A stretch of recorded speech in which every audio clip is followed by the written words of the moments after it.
Once upon a time, in a world that lay balanced between waking and dreaming, there was a night that wanted very gently to be listened to. Draw your blanket up to your chin if you like. Settle your arms by your side and let your eyes close when they wish. This is a long, slow river of a tale, a soft nighttime retelling, braided from the journey we were given, a journey through mountains, by moonlit waters, and into the hush behind old doors. Speed is nowhere here.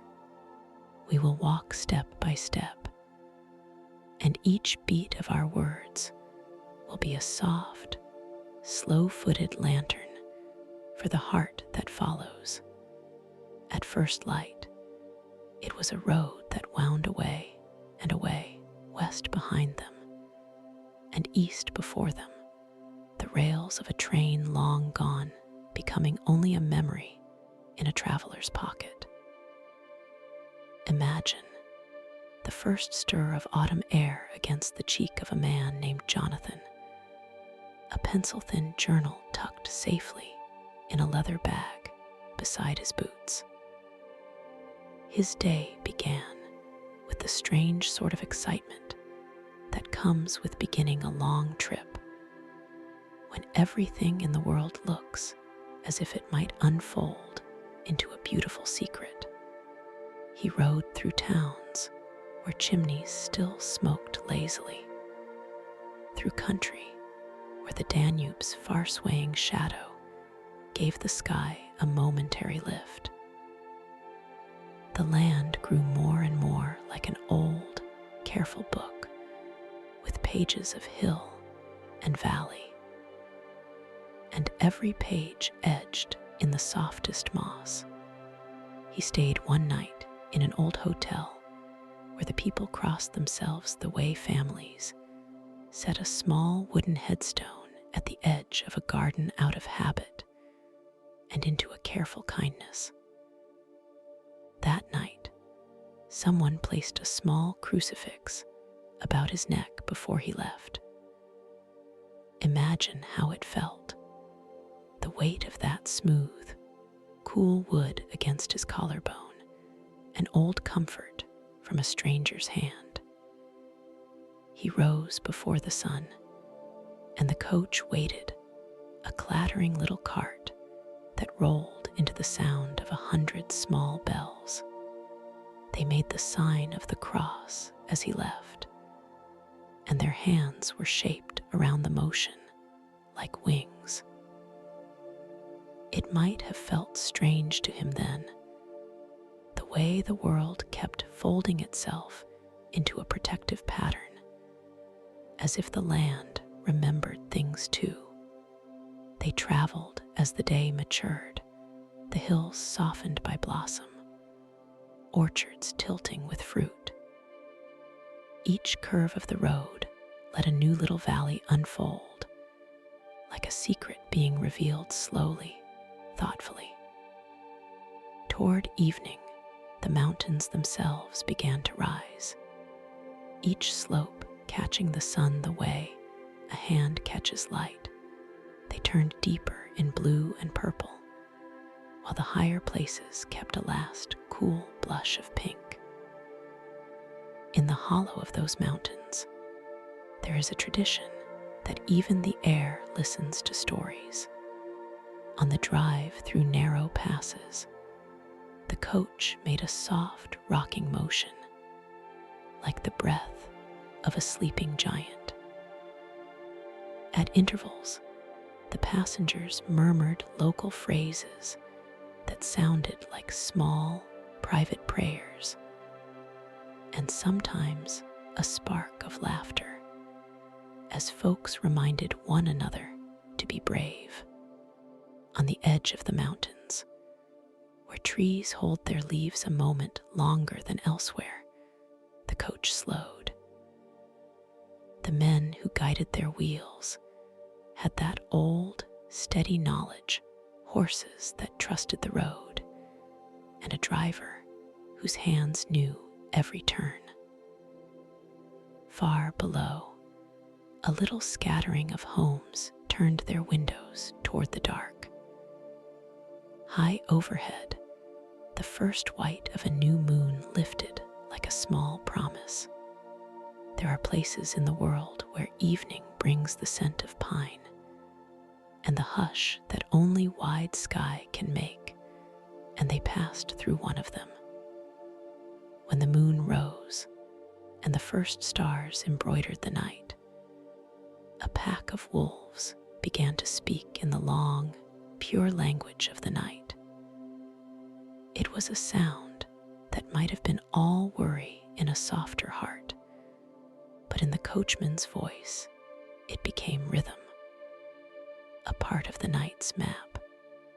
At the head of the pass stood a vast keep, old as some stories and dark with time. Imagine a heavy door of iron-studded oak opening to a light that drew the traveler like a gentle tide. The host of the place was a man of an old bearing. He welcomed Jonathan with a smile that was like a bow, precise and careful. He said, "Enter freely and of your own free will," and the words settled in the entryway like a warm greeting. The candlelight in that hall moved and shook in the drafts, and the floors gave a soft echo with every step, carpets crushed by time, but polished with care. There was a kind of hospitable stillness there, a fire on the stone hearth that roared and breathed, a table set with simple comforts. Imagine roast chicken that tastes of right now, and clean, strong wine that lifts the chin and loosens the shoulders into rest. That house would be home for the night. Yet the house was curious, full of treasures, fabrics older than portrait frames, books that wore the dust of other hands. The man who received the traveler had a face with deep ridges like an old river course. His brows kissed in the center. His eyes were old supple and appraising, and he held himself with the air of someone used to having things go his way. He asked questions politely, leaning forward to hear the answers, and then spoke of England as if it were an old, beloved map he traced in his hand. How the market sounded, the names of streets that had become more than a list. One thing Jonathan noticed: there was a place in the house where the light did not reflect. A mirror might be set, but nothing there returned his image. That small, ordinary thing hung quiet like a secret. Remember how in the hush of an unfamiliar place, the ordinary things may strike a sharper note. A creak in the stair at the same moment the wind outside softens. A shadow falling exactly where you were about to look. There is comfort in quiet, and at that moment, the house was full of comfort. After the safe warmth of a good meal and an agreeable conversation, the host showed the traveler to his room.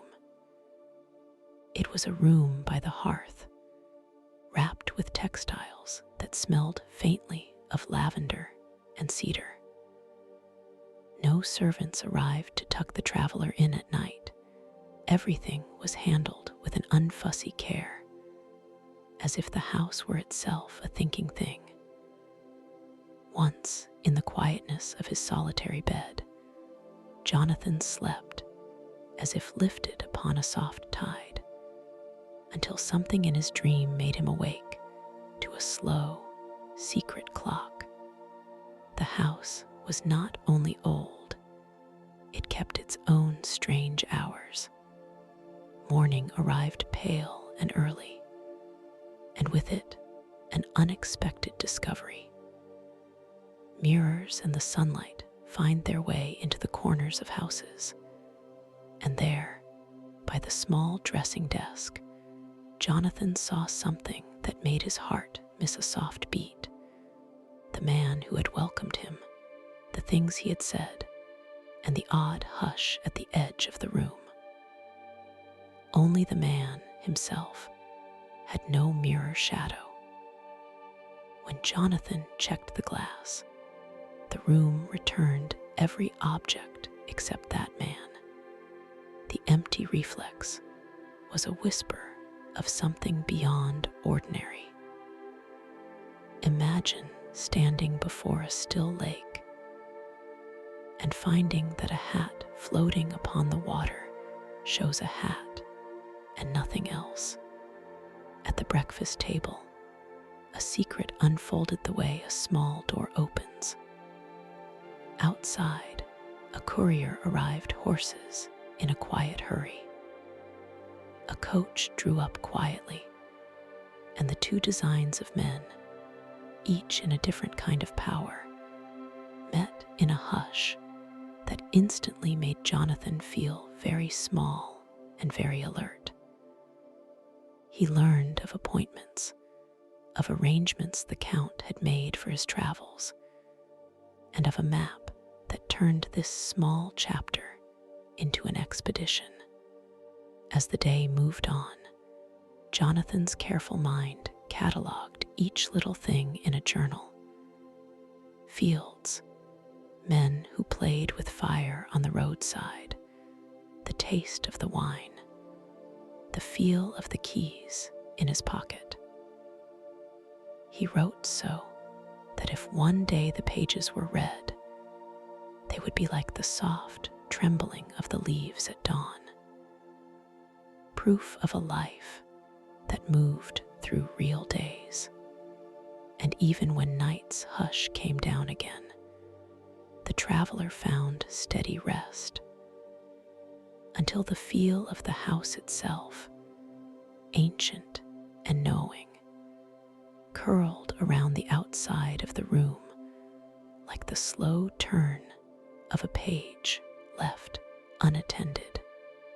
Imagine then a night when the watches are changed and the town outside grows quiet, as though it is folding itself into sleep, silent lanes, only the murmur of wolves far off. Consider a man, still full of the day's impressions, who might find the world has a new look at midnight. A sound outside could become a whole weather, and a stranger's step can be a quiet poem.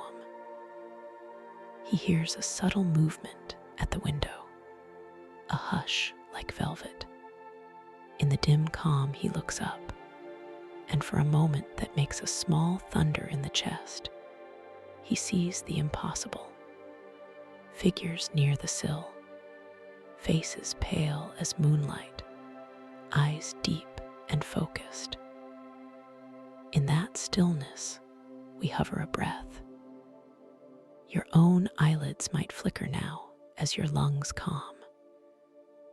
The next moment, the subtle thing, the host whose face had cast no reflection, turns to the visitor with a smile that is both polite and heartbreakingly strange.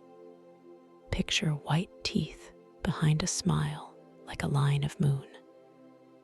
A smile that is too wet, too eager for comfort. It is an odd and tender terror, the sound of a frightened heart in a large, quiet house. The visitor draws back, and in that step the moment becomes a small hinge for everything that follows. There's a soft good night, then the road sighs away, and dawn finds its way in. Later, in the weather of their waking, they begin to talk about the strange things they remember a river remembered in very old songs, a bell that sewed the night together, Little blue flames over the graves, where the old stories told of hidden gold. The dawn is a soft, inoffensive thing, the kind that lets you keep breathing.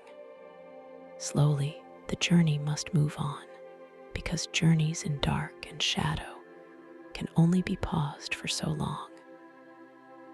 Imagine a pale page of map spread across knees, the way back to London, the names of obscure towns like seeds on the page, and the note that somewhere, among all the houses that line the route, there is a house that does not want to be found. It is the sort of house that sits like a tooth in the empty jaw of a city, or a secret tucked into the folds of a cathedral. It is the kind of place that muzzles easy explanation. There comes a time in our story where the party must rise, 5 or 6 people who have seen, and who have been pulled together by the same net of concern. A lawyer with a steady hand, a brave gentleman who has the quiet of the countryside in his bones, a doctor who keeps his notes like a lighthouse keeps a log, and a woman with the softest eyes who moves as if she carries a whole, small world in her pocket. Their names are friends' names that fit like good gloves. They do not act like a band of fortune hunters.